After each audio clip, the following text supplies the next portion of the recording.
most weekdays at 10 a.m. Pacific, 1 p.m. Eastern, 6 p.m. GMT. We are broadcasting at davidrovics.com/quarantine on the Facebook pages of Popular Resistance and Cebu Community Radio, as well as via my channels on YouTube, Periscope, Twitch, VK, and LinkedIn.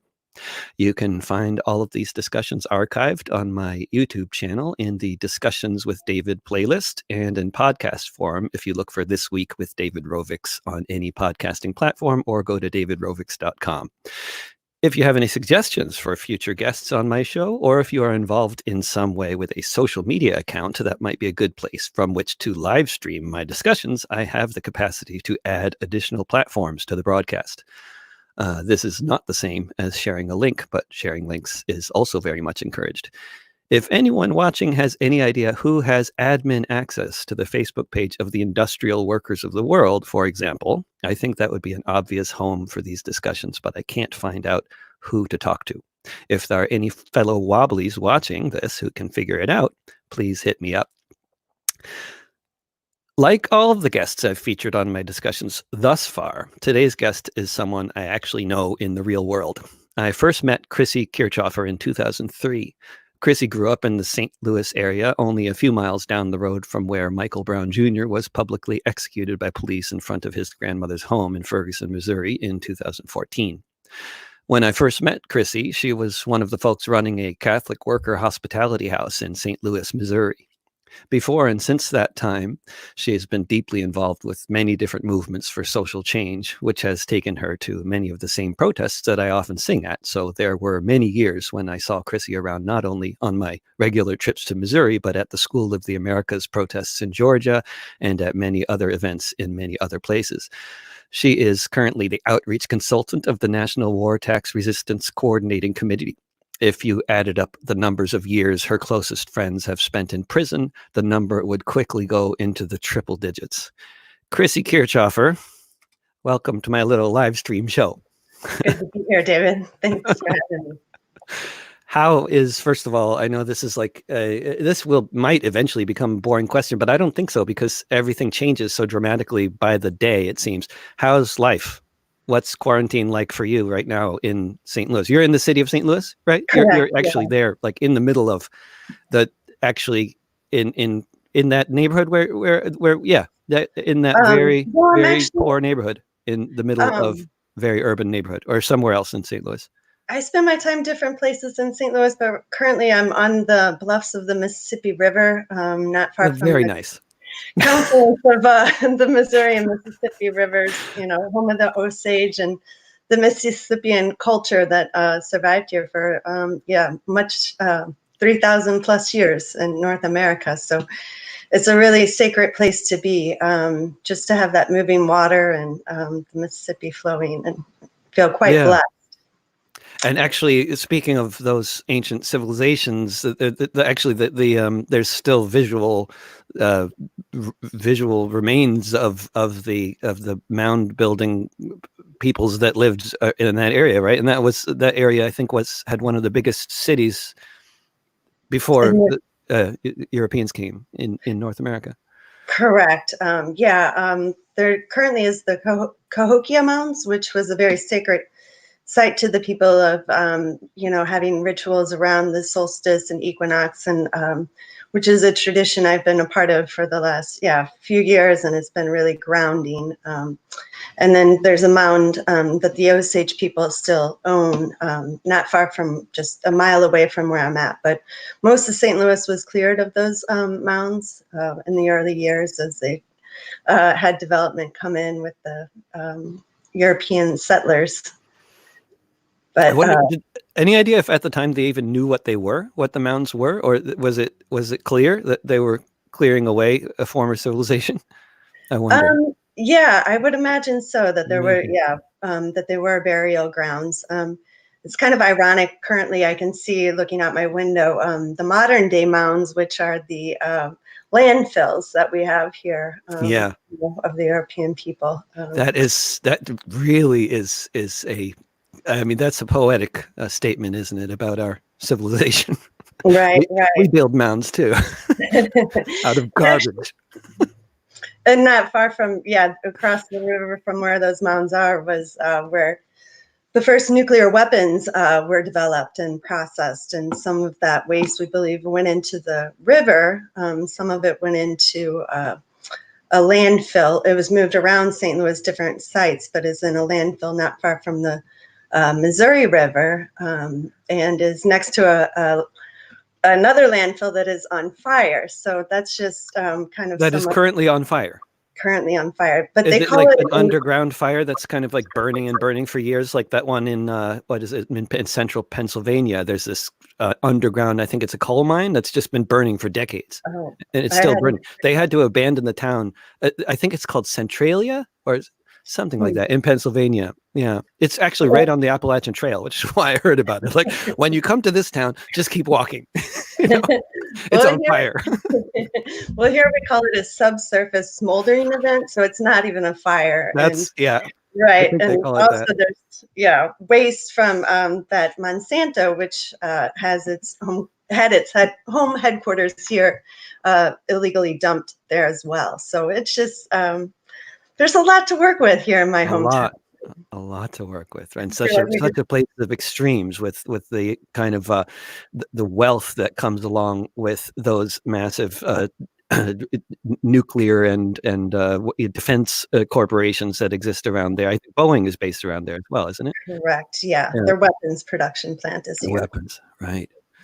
Yeah, and then the sort of I mean, in a way, St. Louis kind of crystallizes the problems of this country in that you can obviously see where the tax money is going to produce all these nuclear weapons right there in the St. Louis area. Meanwhile, you have some of the most dire urban poverty that exists anywhere, I think.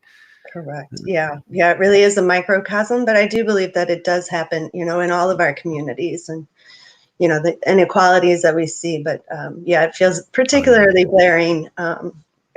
But it's also, to me, very important to make that commitment to place, and to make, from hearing, to make ourselves indigenous to these lands and to these places we find ourselves, and really take claim to building those solutions, and having our eyes wide open to having an honest appraisal of what's going on. Was that something that you kind of a perspective that you've had for a long time, or is that something that's developed more and more? Because I know, like me, you've done a lot of traveling and a lot of I've seen you around at a lot of protests in a lot of different places over the years, and I know, for a while, that was kind of a something that a lot of activists struggled with. Like, okay, there's this global movement and it needs our attention, and it needs a lot of work, and it could go someplace and it could have real impacts on terms of IMF policies and whatever else. But at the same time, it's hard to be involved with a global justice movement while at the same time there's all kinds of local things to be working on that are also very important. But have you struggled with that dichotomy? Yeah, very much so. And part of it, I had traveled to Iraq prior to the shock and awe campaign in May of 2002. And so, and I had been living in a small college town where it was, pretty easy to live and a lot of like-minded people there. And then upon returning from that trip, recognizing that Boeing's smart bomb facility was here based in my hometown, and having met a child that had remnants of bombs that were made there, in his pelvis and impacting him in every step, I made that commitment to return to St. Louis and take on this work. But it has been a challenge because it's hard when you are having those conversations or needing to have conversations with people who aren't, like-minded, and where the infrastructure of things that make our lives a little bit more comfortable, or which are those like-minded people, aren't there. And so the necessity of building that is really important. And so making that commitment to place, but then it also allowed for a lot of traveling and speaking, but also realizing probably 20 years ago that the real work, or some of the most important work, was locally. And remember kind of just being like, oh, shucks, I don't want to go back home and have to deal, with this. But I do feel it is really important. But I do think that we need to pace ourselves because some of it can, feel quite overwhelming at times. No doubt. Yeah. But I wonder, just for whoever might be, I never know who's watching in terms of like where they are, what they're, what's their orientation, how much do they know, like where have they been? But I'm just guessing that there are a lot of people out there who have never been to Iraq, and certainly have never been to Iraq before 2003. And I wonder, just tell us something about that trip. You went there with Voices for what was it? Voices in the Wilderness, was it? Correct. At the time, Voices in the Wilderness, which is now Voices for Creative Nonviolence. I also founded traveled by the wonderful Kathy Kelly, who is Kelly, of course. I think of in the same breath as you, because I think that you both exude this kind of like we're gonna victory is going to happen eventually kind of like attitude that it keeps me going. I don't know about I'm sure other people feel the same way about both of you. But what was that trip like? We also did travel with Veterans for Peace there, and they were doing an Iraqi water project, so to help rebuild the water infrastructure. So, which had been destroyed by the United States in 1991 when the U.S. completely destroyed the infrastructure of Iraq.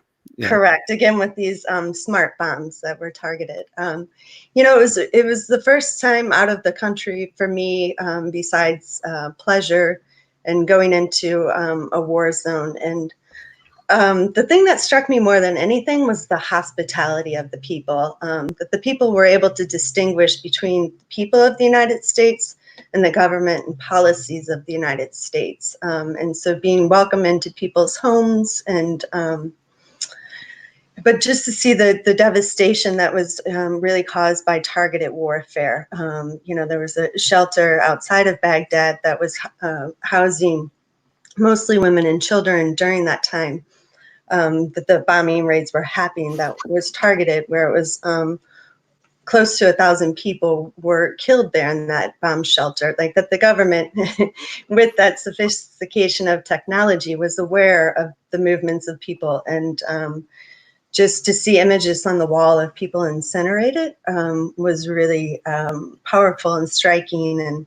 And yet this paradox, as of all of life, right? That the people being welcoming, yet to see this devastation and destruction. But, and it was really important at that time, the sanctions were going on. And that was part of why Voices in the Wilderness came into being, because they had recognized, many of them had been there in the first onslaught in 91, but recognized that the warfare was ongoing with U.S. sanctions. And we're seeing that as an increased tactic, that it's the everyday people that are targeted through these sanctions to getting their most basic necessities met. And so that was part of our mission, was to go there and to be in relationship with the people there and to understand the suffering that was happening to just, the general population and how it was making them increasingly vulnerable.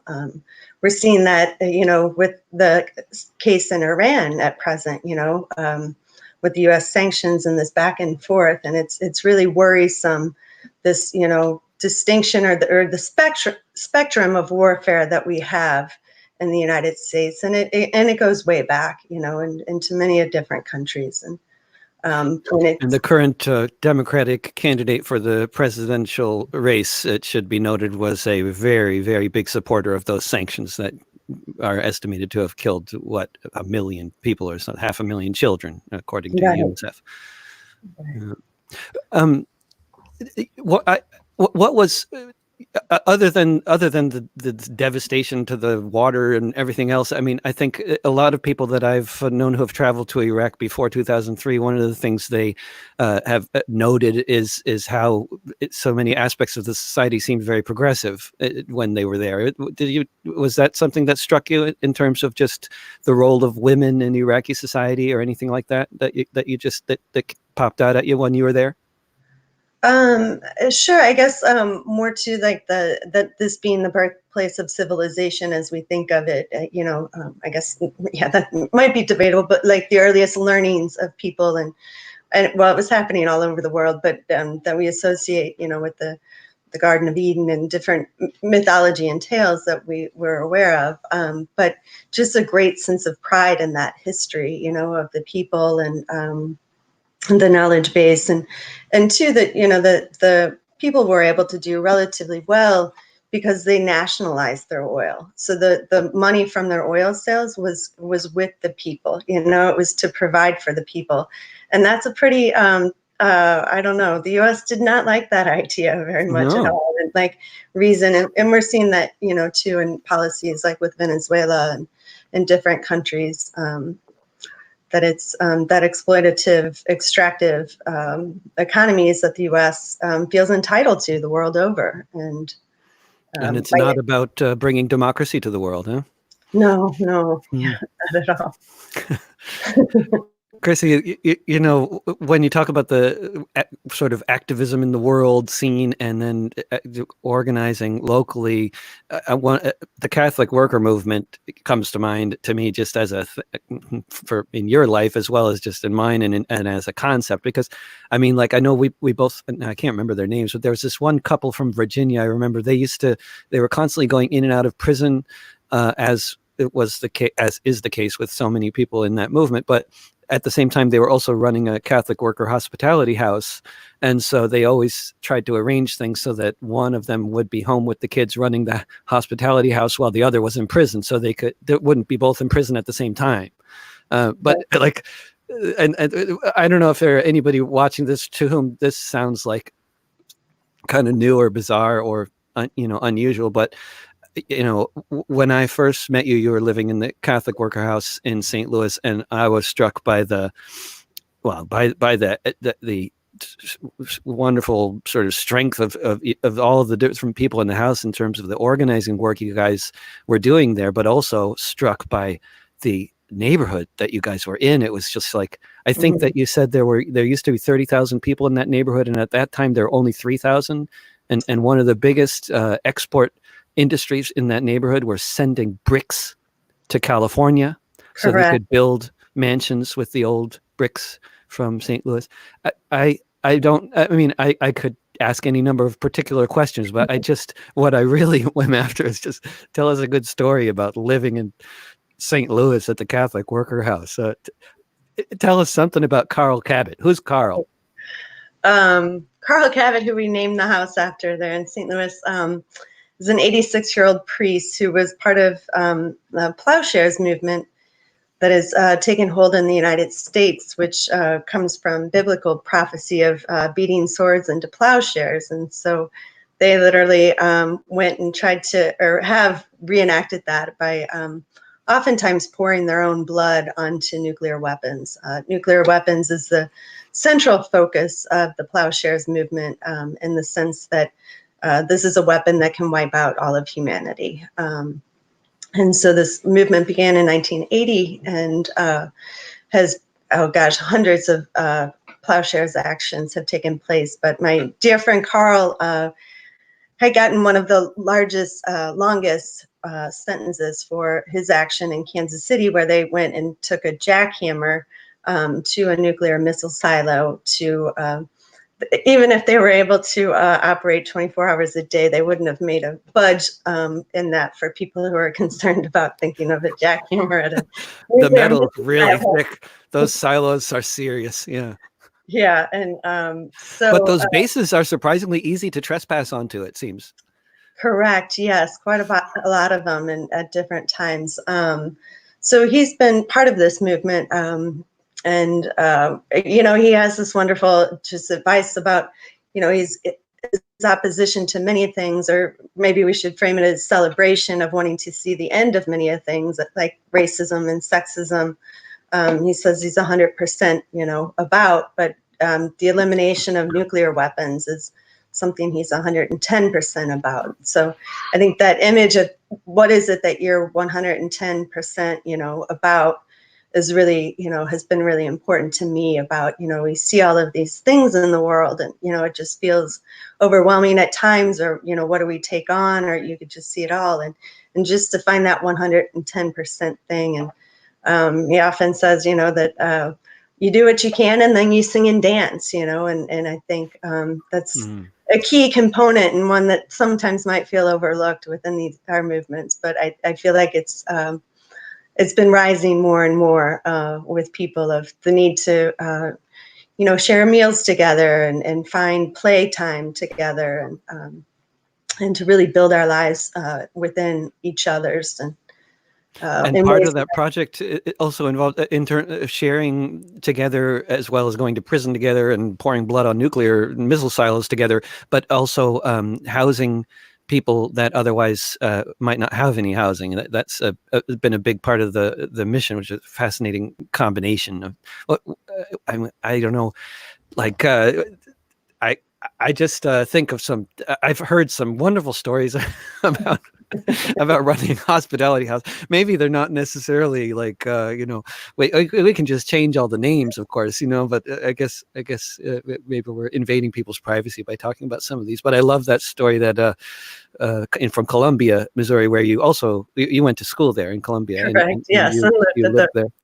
Did you live at the Catholic Worker House there in Columbia? Oh, great. Yeah. That was my start. I mean, my favorite story was the one about the microbiologist who was living there at the Catholic Worker House. But I don't know if that was at the time that you were there, but Steve talked about this story. And there's so many other stories I've heard from you and others about the stuff that happens. Just the microbiologist was always cleaning the floors, right? Because he's a microbiologist, and that's, whether you're a homeless microbiologist or not, if you're a microbiologist, you got to be cleaning those floors, I guess. And it got pretty bad there with the amount of cleaning that was going on. It was like the opposite problem that you think of when you're putting up homeless people. There was also the paraplegic dog that was part of the story, though, that had gotten hit by a car, and so didn't have the use of the back of his body. So it's an extra component of it, and trying more need for cleaning. Right. So also the value of life, like all life is sacred, even this broken dog. So it took it to a whole new level, though, in Columbia, for sure. And there was quite a bit of concern among the residents there. I remember about Steve's little art project in the backyard, which was a sort of homage to Richard Nixon, was like Richard Nixon's face inside of a toilet bowl in a ditch in the ground. And it was a compost heap, actually, but okay. Richard Nixon compost heap. Good. Yeah. Chrissy, when I'm just making random associations here. This is not a necessarily well-structured chronological interview here, but when when there was we're not on TV, so we can swear. When the shit was hitting the fan in Ferguson, Missouri, in 2014, after the execution of Michael Brown, I was in a position where I could actually, at that summer, I was able to afford to take a vacation. So I thought that would be the obvious place to go. And I looked you up, and that's when I realized that Florissant is right next door to Ferguson, and that you lived right next. At the time, you were just down the road from. Actually, that's you lived many years in that house, I believe, and a lot had happened in Ferguson before I managed to get there, because I think I had to wait until I could get a plane ticket that was a good price, and that was like 2 weeks after shit was going on. But you had some wild experiences there that I think a lot of people don't know what was happening there and how crazy the situation was there. But there were marches involving gunfire, people getting shot, there were all sorts of crazy police activity. And I wonder if just bring us back to 2014 and any associations that come to mind. Tell us what was going on down the street from your home there. Right. Gosh, yeah, I remember that day. It was August 9th, and I was West Florissant, where a lot of the activity happened, which is the road that Canfield, where Michael Brown was killed, is the main artery, and one that I'd taken daily in and out of to get down into the city of St. Louis. And I remember coming back and it was kind of a normal day. It was actually like real festival, and there's people always walking on this street there because there's actually a tale of two Fergusons. There's I'll get to one, but one is has been just people, the economic situation of necessitating people walking, biking, using public transportation. There's actually been a McDonald's that had been one of the strongest points of the fight for 15 for the minimum wage, was very active there.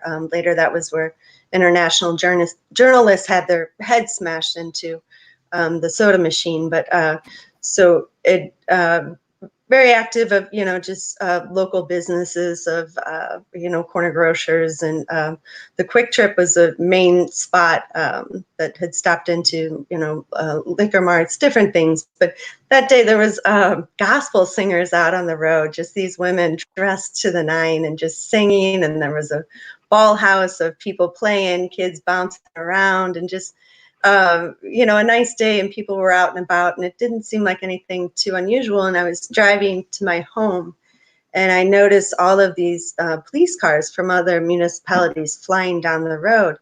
And I noticed on the edge of Ferguson, or within Ferguson, there was a Ferguson police car that was just stopped at a stoplight. And while these police cars from other municipalities were flying in, I thought, what the hell is going on?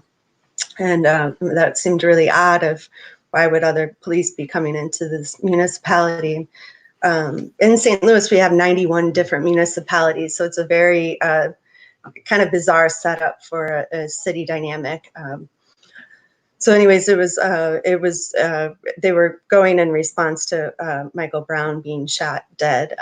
And at that point, he was probably on the ground for an hour or two. Later, it was 4.5 hours that he lied on the ground. And God, it feels like just things accelerated after that. There was people at the police station that night, the next day, and there was, people continuing to gather. And it was predominantly, African-American from the neighborhoods, and just a lot of situations within that area of people and being harassed by the police for many years. Yeah.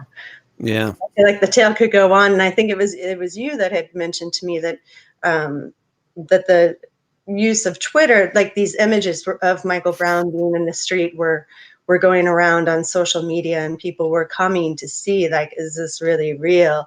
And that was, largely going out through Twitter. And so, it was a lot of people then amassing there, and scared the police, bringing in dogs. And I feel like some of this story is known, but it was a really intense time in terms of people coming out into the streets daily, but also this divide in terms of like, well, some folks going home before it got dark, because that was, the time where tensions could go. And it was a daily, this sense of, am I doing enough? And I think a lot about that as we find ourselves in these times. And here we are at home, many of us, and feeling like we're not doing enough, and having that tension within.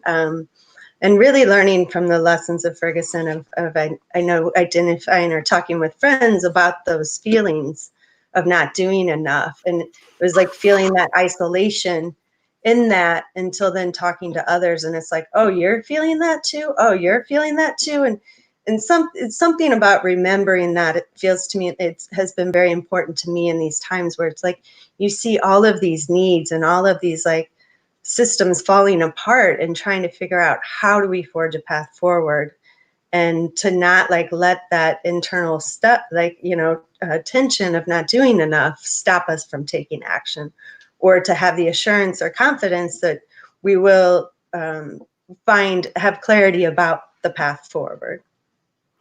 Because what needs to be done is just so totally overwhelming, and just so massive, and that's all being illuminated to a lot of people who might not have noticed, shockingly enough, until very recently, that there are these incredible inequities in our society, and now it's all becoming I mean, it's coming into such stark relief in the form of just death.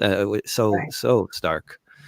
Right. I think one of the things, though, like with Ferguson, that really galvanized was just seeing military machinery come out in a such a significant way. Like we had been aware of that at like gatherings of the FTAA, and which was perfect preparation for Palestine, of just going into the streets and seeing tanks and tear gas, but like in the United States. But then to have that be a daily occurrence in a city in the United States was just, startling for so many people, to be getting messages from the Palestinian people, like, keep it up, we're on your side, we know what it's like.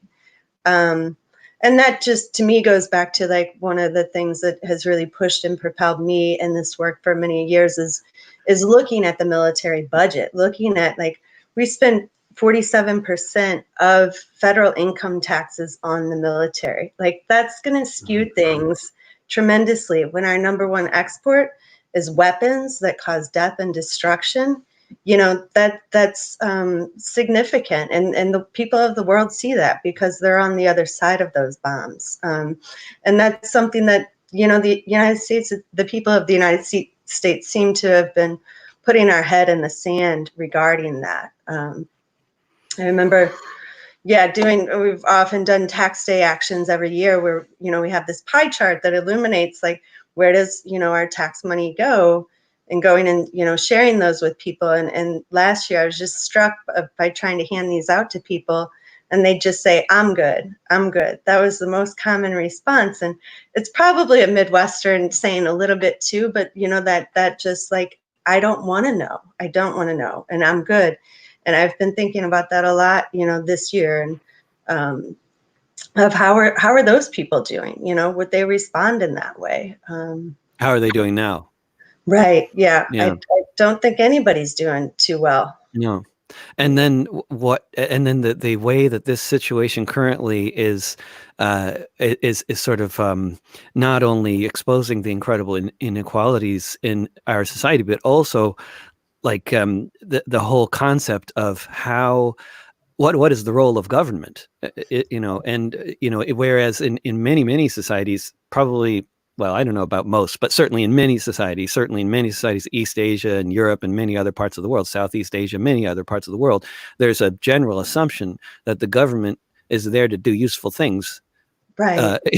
Like it's which I mean, it seems like funny even to say that, because here, that's not what people think of generally with the government. I mean, the government, people have a lot of different views of what the government is there for. It's there to send the police to crack heads. It's there to maintain the status quo. It's there to maintain the wealth of the rich, or maybe it's there to protect the people in the suburbs from everybody else, or I mean, whatever people think of, it has some kind of there's some kind of armed enforcement. Like, that's part of the government's role. Everybody can agree that in this country, we all know that that's what the government does. But the idea that the government is actually potentially there to actually help make society a better place or a more equal place, or to bail people out who aren't corporations when they're in need. And now it seems like it's just all coming to the fore so much in so many people's minds, like so many people who just can't bear the thought of being assisted, even if it's a situation that is completely out of their control, that they had nothing to do with creating. It's a real struggle for a lot of people to even think about accepting assistance. And then, of course, it's a struggle for so many others because they're not getting any assistance. Right. It's really, I wonder I mean, it's a terrible question to even ask anybody, because as you, I mean, my experience with left-wing intellectuals is that they're always wrong when it comes to making any kind of predictions about the future. But things are things are coming to a head in many ways. It's like we're on a precipice. Clearly, I mean, that's obvious. But where are we going to fall? What are your thoughts about where things are going? I mean, it's so hard to say. I mean, I'm not going to even ask like in 2021, but just over the next few weeks. Just over the next few weeks, is there going to be a general strike? Is St. Louis going to burn? Is there going to be, or are people just going to take it quietly and die? Or is the government going to actually come through with some money? I mean, Yeah. Right, right. Such big questions. I guess one of the things too that's like motivated me over the years was the United States military some years ago in 2000 came up with this Vision 2020, and it was essentially like what I recall of it was laying out the world in which actually we are currently living. You know, where we would be fighting over scarce resources, that there would be some climate catastrophe causing refugees and different things, and their response, or one of the biggest pushes in it, was this full spectrum dominance. And so it was creating the Space Force that we have, which something new happened with that today. I think they got a new logo that looks like Star Wars or something, was a little bit of news. They've actually had that Star Trek looking logo for years, and it was only just it came to somebody's attention recently, and then it was like then George Takei, the actor who played Commander Sulu, he noted like, oh, that looks a lot like Star Trek. It's so bizarre. Yeah. Who are these graphic artists? I mean, I can imagine that the graphic artist who came up with it was a Star Trek fan, which is nice. I like Star Trek too, but I can't believe that they made it so similar. Anyway, yeah, the 2020 thing, that's a very interesting. Talk more about that. What was Yeah. Well, I guess that to me, I just want to mention though that's interesting, that it would be on this almost like adolescent boy fantasy that we're living out. Like this is very real.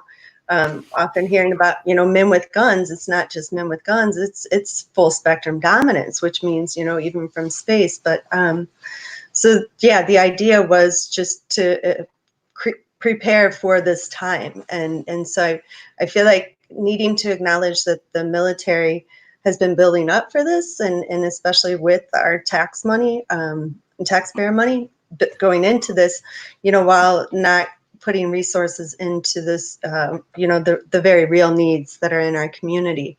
I've also, just trying to think of like going forward. I've also been involved with Joanna Macy, the work that reconnects, who has been focusing on largely nuclear issues for the last 40 years and trying to build these new models and paradigms based on ritual. And so I've really found that quite grounding, in doing that work and creating community around that. And a key component of it is starting with gratitude and having gratitude for the world in which we live.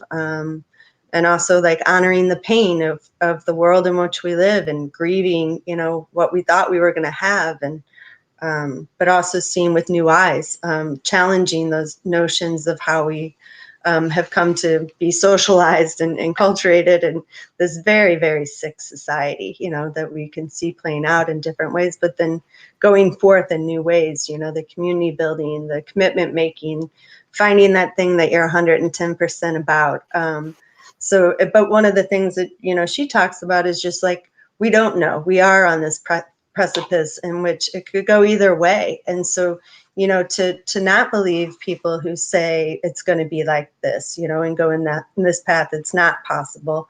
And not to believe the people who are going to saying that, it's all going to turn out all right. And so that I have found myself in,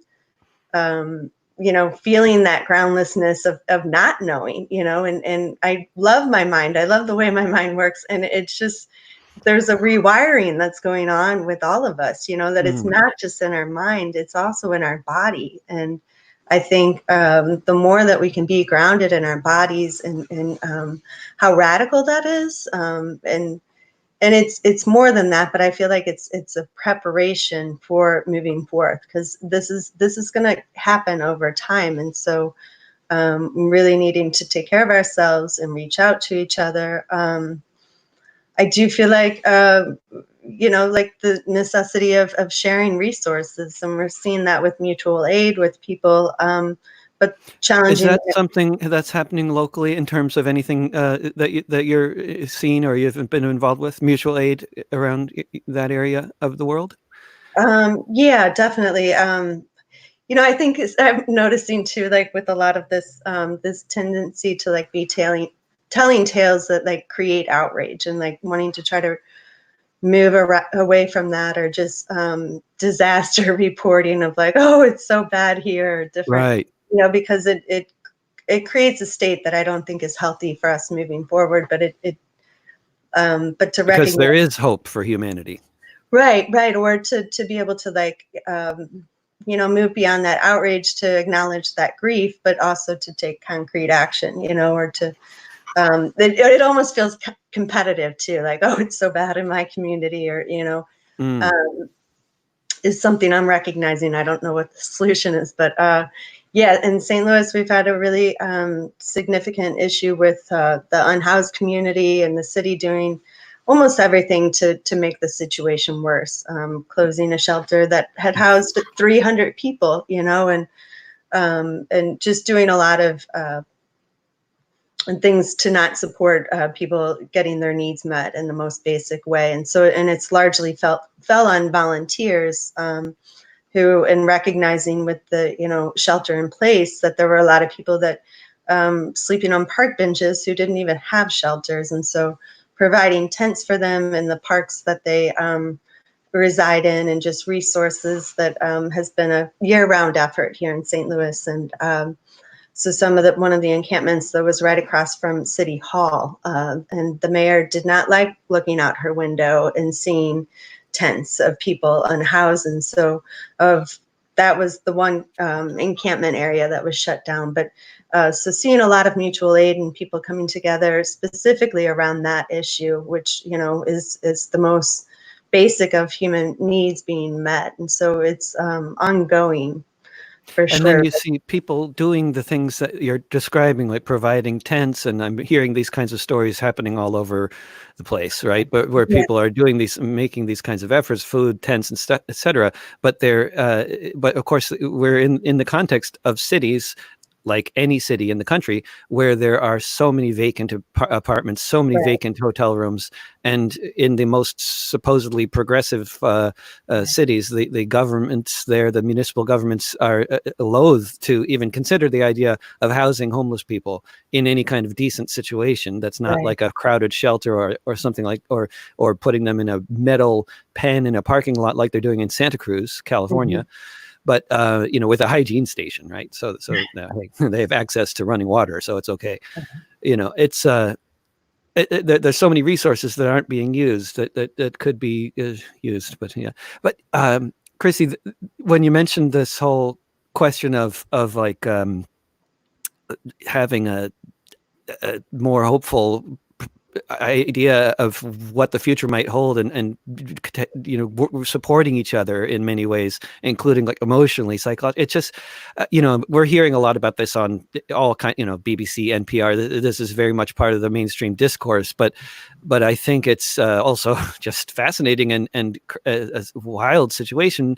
And it reminds me of like a little bit of like how with the onset of with new technologies like cell phones, for example, you've had this situation for the past like 15 years, especially, of everybody getting a cell phone everywhere in the world, just about, and this effect that it has on society, and the effect that it's having on our attention span and on our minds and our emotional well-being, and and it's all happening to us around the world at the same time, pretty much. I mean, there are some differences, obviously, some countries where it's less common, but it's basically all over the place, everywhere. And it reminds me of the current moment in a way. I mean, it's maybe a lot less bad the cell phone phenomenon than what's happening now, but I mean, it reminds me, it's so unusual for the entire planet to be in some way not experiencing the same thing at the same time, but all being part of the same. As somebody said, we're not all in the same boat, but we're all in the same storm, right? And I love that poem. But yeah, and we're so isolated. So many of us are so isolated, and if we're not isolated, then we're out there risking our lives in so-called essential work, which is another horror, a worse horror than isolation, I'm sure, for many people. But yeah. I don't know what's this is. I mean, I'm hearing you say this is really important for us to be able to communicate with each other and support each other and not feel so isolated. I wonder what what is the how can we do that? What's the way that you think rituals, regular engaging in rituals is really important, huh? Yeah, I think, connecting with people. I think, like even having this time of reflection and taking in, I'm hopeful that, we are all talking about the same issue, which is an amazing phenomenon. I'm a little bit concerned though that, like, with so much focus on the pandemic and how we've been approaching it with this warfare mentality, is problematic to me. And it's also, kind of going back into, a scientific exclusive mode where, having a more holistic approach of like, how are we taking care of ourselves? How are we building our immunity? To not do it in a separate self way, but just like having that as almost a starting point of this is how I'm showing up in the world. This is, I saw something about Mike Africa Jr. saying, to take care of oneself is the most radical act, and so to have that as a starting point and a commitment, and then from there having the reserves to, be connecting with other people and being, listening and everything, and getting away from that warfare model of, we're going to attack this and we're going to approach it, I think, There's in some way though that when you mentioned a lot of people are talking about the warfare, and it is so problematical, isn't it, in so many ways? But at the same time, there's so many interesting parallels in terms of history, like with Trump is well, God, I hate saying that name, but he's so in so many ways it's so reminiscent of Winston Churchill in the sense that like Winston Churchill was mostly known. He was best known for his advocacy of using poison gas against minors in his own country. That was that was Winston Churchill's reputation as a conservative politician. He was virulently hated the working class of his own country and of the world generally. And but then came the Second World War, and then came apparently a radical change of heart, and suddenly he's embracing the working class in all kinds of ways because he needs them to fight for him and for maybe others as well, for society, for humanity, perhaps. Perhaps defeating fascism was very much like defeating the pandemic in a sense. But at that time, the children of Britain ate better than they have at any time since or before then. Mm-hmm. And that was because under this conservative wartime government, they rationed food and distributed it among all the people of the country, and everybody ate.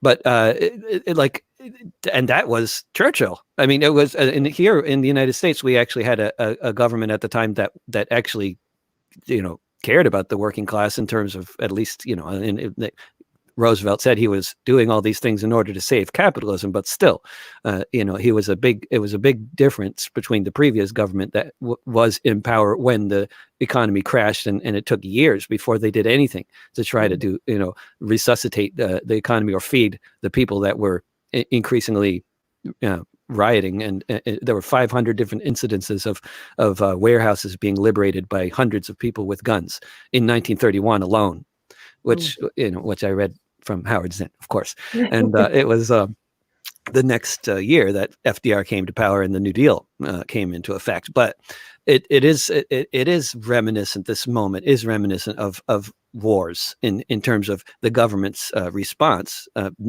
not only in terms of what we can expect in terms of the military in the streets, as which I'm sure is coming any minute now.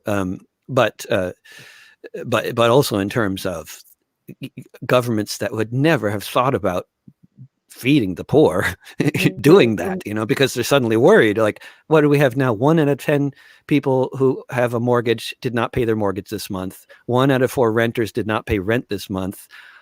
And what is it? I think 20% of people interviewed by NPR say they're worried about whether they're going to be able to pay for food next month. So it's I don't know. The wartime thing maybe has a lot of different. There's a lot of different aspects to that, isn't it? In terms of I don't know. it's once again not a question. I figured I'd call this program Discussions with David. That way, if I just say something and it doesn't end with a question, then I have a good excuse, Right. I guess, yeah, with the war, just like how much money goes into the economy, like it really builds on this notion, the myth of scarcity, and which is not the case. It's a misallocation of resources, and I think people, so much of this is like people seeing things that have that I believe have felt underneath the surface, of just how incredibly sick the society is in terms of the way we treat, the most vulnerable, or it's just how we allocate our resources and how that impacts people. And so I think moving away from that myth of scarcity and demanding, those resources going to other, to meeting human needs. And a lot of people didn't think, like a lot of people, especially on the left, and I mean the real left, not the Democrats, but what people on the left have been calling the left for a long. It's very confusing, these terms, but anyway, the sort of socialist left, in many countries have been, especially in Europe, there's been this long-standing struggle against what is generally known in Europe as austerity. And in Europe, everybody knows austerity. We're talking about austerity budgets of governments that are not like ours. They're not spending half their money on the military, but they have priorities that are also messed up and not as bad as our priorities, obviously, but still messed up priorities, and that they call austerity budgets there, where most people in these movements are advocating for spending money on things like housing, healthcare, feeding people and stuff like that, and not on the corporate interests. And as people will say in Europe, there are more corporate lobbyists in Brussels than there are in Washington D.C. But it's sort of this situation now. It's kind of like blown that whole concept out of the water, isn't it? Like, wow, all of a sudden we realize the government can actually feed and house people if they want to.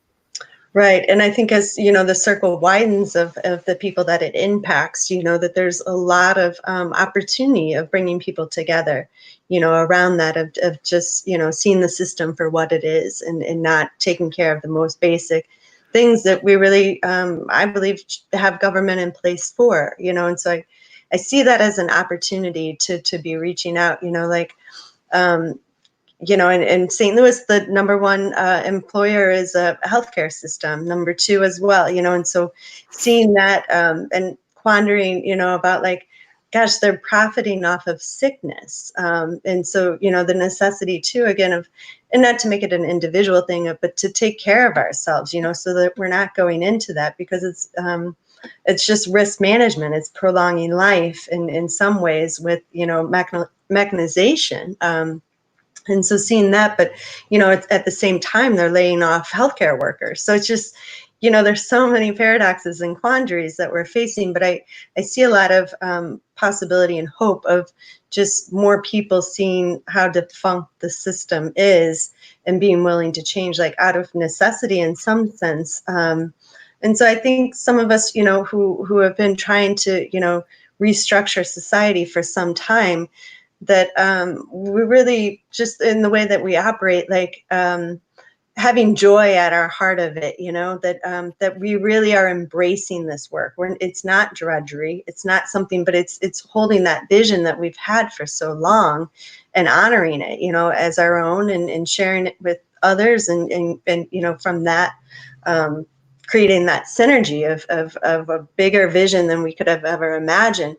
But just to have that, and just to have it be so irresistible that other people want to be involved in it, and some of it takes time. It's relationship building at the heart of it. You have to know each other, and we're seeing that happen more with people knowing their neighbors, and slowing down, and and crossing what previously had been thought of as divides, and needing to do that more and more.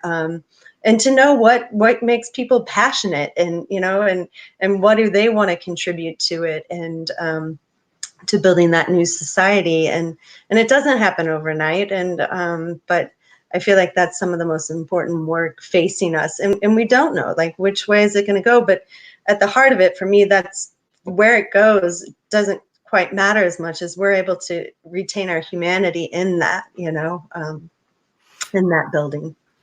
And that that's that leading sort of organizing, but also modeling in a way what things could be like, or just imagining what things could be like, and trying in some sense to live like that, like which is kind of what I see in my glimpses of your life and your community over the years, is this this combination of doing this kind of heavy organizing, but also really holding on to this idea that the world can be a better place, and we can start building that now here. I mean, everywhere you've lived, there's been a big garden in the backyard. I mean, the Catholic Worker House, and this whole I think of that kind of energy with people like Kathy Kelly and Medea Benjamin, this kind of like they're always up for a party after the protest, they're never one of the ones going to bed, like yeah.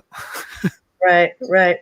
Yeah, I guess another one of the things too that has been really resonating with me for some time now is this necessity of, like, I've been trying to bring up like grief work of just grieving, what is to come, or just our own losses about things, but to also like intergenerational work, and so have reached out to some of my mentors like Kathy Kelly and others that wanting to learn from their life stories and get inspiration, but also for them to, share that grief of that they've worked so hard in building this world that they thought, would be manifest by now, or at least have some glimmers. And so there's the grief that they have in that, my generation having different grief and thinking of it as a bridge. And but then really my heart going out with the younger people, the grief of the world that they're inheriting is so different. And so, how we're modeling that, they're also seeing. But I think, with it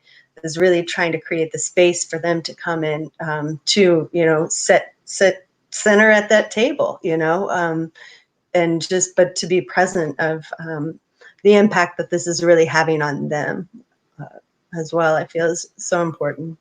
So important to acknowledge that, and the impact also that this combination of the isolation, the pandemic, seeing all the terrible consequences of it, it's very, very overwhelming and depressing for a whole lot of people who are experiencing extreme levels of anxiety and sleeplessness and depression right now around the world. Yeah. Right. Yeah. And it's and having community. I mean, I love these live stream conversations because it's like an hour a day of having community that's not my family. But I love my family, but it's, Right. the conversations get a little, I mean, you want new blood in the conversations now and then. But yeah, it's still not the same as the real world, is it? It's Zoom is no replacement for for a good gathering. Right. In the real world. Yeah. Yeah. I think too, that synergistic effect, I think like some of the isolation, it also impacts us of just thinking, like recognizing the need to of decolonization, within my own mind, and just, feeling like I have to know everything or like save everyone, and just, there's some work there to really take on. And so just putting our minds together with other minds is just such a, I don't know, one of the deepest needs for me in my life. Then just. That's interesting, because like you feel like, why do you feel like you should know everything? Is that is that because you're a middle-aged white person or something, or what is the what, yeah. why, what makes it okay? So white women also have that thing of feeling like they need to know everything. Like, okay, I don't know. That's yeah. Is that a new concept? Can you talk more about that? Decolonizing your mind, like so like, which also, and it's not only about feeling like you need to know everything, but also feeling like you know better than other people because of your background.